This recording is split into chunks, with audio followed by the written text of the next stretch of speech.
મિથુન રાશિ પોઝિટિવ, આ સમયે ગ્રહોની સ્થિતિ તમારા માટે શુભ બનાવી રહી છે. સમયનો યોગ્ય ઉપયોગ કરો.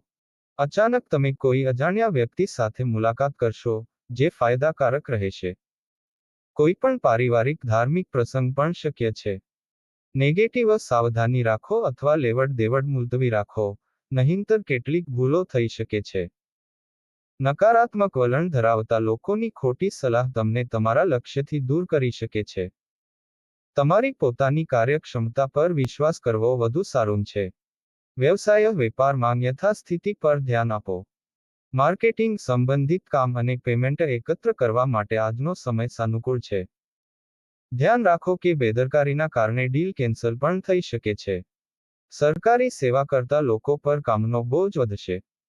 લવ ઘરમાં શિસ્તબદ્ધ અને તણાવમુક્ત વાતાવરણ રહેશે, પરંતુ વિજાતીય મિત્ર પ્રત્યે